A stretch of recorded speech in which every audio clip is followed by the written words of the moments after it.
Saya gendong.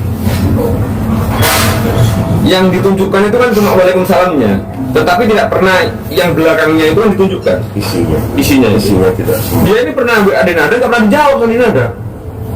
Jadi kalau semuanya dia tersinggung, apalagi dia mendapatkan pengakuan itu hanya malu ingat kan sudah wajar kalau dia juga menjawab cuma hanya sekedarnya saja. Karena apa? Permintaan maaf yang dilakukan oleh nada itu karena dia tidak melakukan face to face, ya, tidak ada penyesalan di situ, ya, tidak mengenai juga pada hatinya. Dia ini bingung mau menjawab apa lagi gitu loh. Itu makanya dalam jawaban dia yang agak panjang tadi, yang saya cerna tadi, saya itu takut harus berbuat gimana nanti. Jadi simpelnya itu takut nanti dia nggak diterima, ya. Takut sekarang ini karena memang pertemuan ini karena ada agenda, mungkin karena ada apa namanya potensial loss yang sekarang ini menjadi aktual loss bernada, terjadi pemboikatan juga atau gimana. Karena kalau memang orientasinya pengakuan itu untuk apa dia ketemu? Dia ketemu ini cuma pengen menggapai rasa kasih sayang kepada ibunya. Kan Kaisa sama juga sama-sama di Jakarta, ini ada agenda waktu terdekat untuk bertemu berdua nih. Jangan tanya ke saya. Kalau Denada memang mau, nanti saya fasilitasi, oke, ya toh. Saya nggak masalah. Tetapi kalau kita yang disuruh untuk berinisiasi untuk ketemu, ya datang ke Denada. Saya kan sudah bilang di dalam konferensi pers yang sebelumnya, takutnya nanti kita nggak dibuka pintu lagi gitu loh. Betul. Coba nanti jenengan nanti yang bisa mencerna kira-kira rasanya gimana perasaannya. Kalau kita datang, kita sudah 2 hari berturut-turut tuh ya. Datang ke rumahnya Denada itu dibuka pintu cuma 15 cm. Itu pun sama satpamnya yang kita sudah komunikasi dengan Denada. Kita sudah di Jakarta, nggak pernah disuruh masuk ruang tamunya. Disuruh kita datang ketiga lagi. Kalau nanti ternyata tanggapannya sama, ayo coba teman-teman netizen atau semuanya yang bisa mendengar nanti gimana perasaan kita, aman kita. Lanjut. Ada rencana itu kapan mungkin ada rencana? Jangan tanya sama saya. Sudah nanti kalau memang Denada mungkin nanti akan saya jawab ya. Jadi Denada itu kalau memang betul-betul nanti mau tanya, jangan tanya kepada Reza saja. Coba tanya ke saya lah, nanti saya jawab. Insya Allah dia kalau mau tanya, kalau mau tahu nomor telepon bulan, bisa nanti kita bisa. Gampang lah pula. Jadi alasan yang Jangan kan Denada, teman-teman pers saja sudah tahu, banyak yang tahu kan gitu. berarti alasan kemarin misalnya itu mungkin karena ada rasa ketakutan nantinya ke depannya akan seperti apa? Iya, takut. Tapi kan mereka bilang tidak sesuai dengan apa yang dibicarakan Reza pada tahun depan untuk ketemu itu pada mungkin Gimana? tidak sesuai fakta kalau misalkan Reza ini pengen ketemu Denada padahal udah ngechat tapi dia direspon. Iya, bukan direspon. Sekarang bukan nggak direspon, dia suruh respon panjang lebar. Makanya Denada itu kan sebetulnya nggak usah ngechat, datang aja sudah, dia tahu kan gimana dia tinggal kan. Betul. Dia salah semua nanti karena cecetannya dia sebelumnya itu nggak pernah direspon sama Denada. Itu makanya kalau semuanya teman-teman itu melakukan justifikasi bahwa sekarang ini malah dia yang salah karena nggak merespon, itu salah. Dia ini mau merespon pun takut karena dia nggak pernah, masih belum tanya ke saya. Jadi gimana ya, apa yang harus saya lakukan Nonang? Karena saya ini kan kakaknya kan, untuk yang paling tahu dia kan. Semuanya dia takut salah langkah, salah tanggap juga. Dia bingung juga sekarang ini harus manggil ibu tak manggil mbak lah. Soalnya di dalam catatan itu dia sudah bilang, ya terserah nanti nyamannya mau panggil apa. Itu pun aneh kan rasanya kan. Coba gimana rasanya? Nah coba. Sekarang mau panggil mbak boleh, panggil ibu boleh kan gitu kan. Sudahlah, jangan lewat cecetan, karena cecetan itu tidak bisa menunjukkan ya gimana rasanya, apa ya, perasaan ini bisa meluap gitu loh. Tapi insya Allah saya punya prediksi yang agak sedikit positif ya, karena saya selalu husnuzon sama yang di atas, sahab.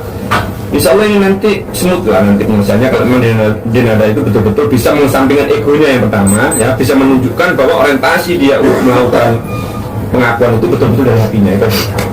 Bang, apa karena digugat 7M itu hasilnya ada perubahan atau gimana? Soal gugatan 7M itu kan sebetulnya kan hubungannya Denada kan dengan penggugat 2 dan 3. Begini, orang berkali-kali tanya bahwa saya selalu memperjuangkan atau meminta nilai 7M itu. Padahal sudah saya jelaskan Kalau kita berbicara tentang gugatan 1365, itu ada onrah matadad, itu ada dua unsur. Yang pertama itu onrah matadad, sifat yang melanggar hukum. Yang kedua itu adalah unsur kerugian. Nah, andai kata pun kita meminta itu pun, undang-undang juga memberikan fasilitas soal itu kok. Kan begini kan, hubungan dinada dengan hubungan pihak kedua dan pihak tiga, ya, penggugat 2 dan 3 ini kan hubungan perikatan. Ya, sebetulnya memang pernah ribet kok. yang men-trigger saya mengajukan ini ketika orang tua saya datang ke Jakarta, nggak dibuka pintu, satu. Yang kedua, mama ini dilaporkan polisi dan didatangi 2 polisi berseragam di rumah karena adanya indikasi penggelapan mobil, dan Resa juga dilaporkan di somasi sama ibunya. Kan lucu, itu yang men-trigger saya, sehingga saya kemudian akan mengajak dia untuk berhitung kembali. Ya sudahlah kalau gitu. Karena apa? Kan begini logikanya, kalau gugatan saya tidak dikabulkan sama pengadilan, berarti saya yang salah. Berarti dia nggak punya kewajiban untuk menafkahi Resa. Tapi kalau gugatan saya dikabulkan oleh pengadilan, berarti dia yang salah. Gitu loh. Sekarang saya tanya, siapa orang yang bisa menitipkan anaknya, ya, tanpa dia punya kewajiban untuk menafkahi anaknya? Siapa yang mau terima?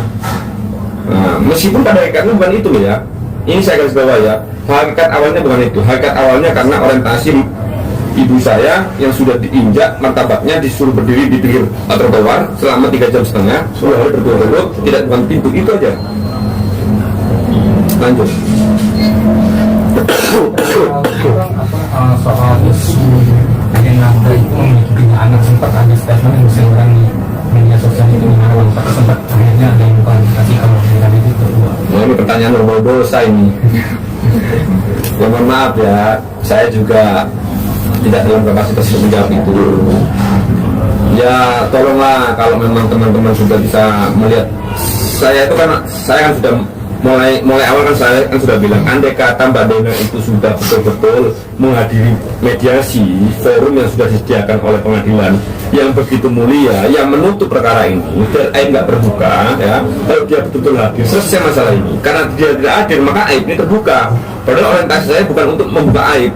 Sekarang aib lagi yang datang semuanya, anak 3 semuanya. Ya kalau itu saya nggak punya kapasitas untuk jawab lah, daripada nanti saya juga taman dosa lah. Bang, Reza, kemarin pihak Renata mengatakan ada gugatan yang direvisi oleh pihak Reza. Mungkin bisa jelasin atau poin-poin apa aja yang tidak sederhana, karena ada penambahan kuasa hukum yang ada tim saya, yang satunya baru akhir masuk, yang namanya Mas Firdaus itu, yang tidak tercantum dalam gugatan yang awal, yang sekarang ini harus dimasukkan, yang itu diributkan sama kuasa hukum Renata, padahal itu nggak terlalu fundamental, nggak terlalu krusial bagi saya sebenarnya. Nggak apa-apa lah, kita turuti lah, nanti kita ajukan perubahan untuk itu aja, menambah itu aja. Berarti tidak ada perubahan itu? Tidak ada. Sama dengan yang Tidak ada, hanya penambahan kuasa hukum. Nah, Reza, kemarin kita juga mengatakan dia sudah sempat memberikan statement kalau sudahlah satu saja juga tadi apa ini juga masalah ibu dan anak. Mungkin kamu menanggapi gimana? Dia nggak bisa menjawab, saya nggak bisa. Itu makanya agak sedikit mungkin ada ketidakmampuan ya kuasa hukum untuk mencegah gugatan saya. Kan saya kan sudah bilang prinsipal di dalam gugatan saya itu ada 3. Yang pertama itu Resa, yang kedua itu Mama Rate, yang ketiga itu Bapak Dino. Jadi kalau memang ada, karena ini hubungan antara anak dan ibu, itu kan masalah petitum yang pertama. Petitum yang kedua, dia sudah minta maaf nggak kepada Mama Rate sama Bapak Dino? Dia sudah mengakui salahnya enggak? Dia bertanggung jawab atas segala perbuatannya enggak? Kan itu belum.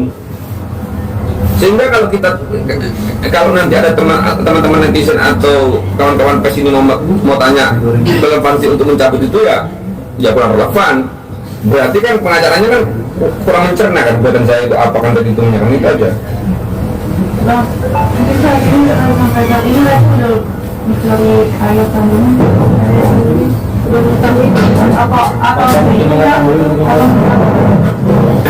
Saya tahu, tapi saya nggak ngasih tahu. Memang haknya dia. Saya kan sudah bilang bahwa perluasan pasal 43 ayat 1 Undang-Undang Perkawinan itu juga dengan bapaknya, ya, sebatas itu bisa dibuktikan dengan ilmu pengetahuan dan teknologi. Tetapi kan pintu masuknya dia itu untuk mencari tahu siapa bapak saya kan lewat ibunya dulu. ibunya saja belum ketemu, gimana caranya? Ya tapi kalau saya bilang ya, kita manusia alamiah lah. Siapa yang nggak ingin tahu, kita biarkan turun, ya kan, dari siapa dan bapak kita siapa.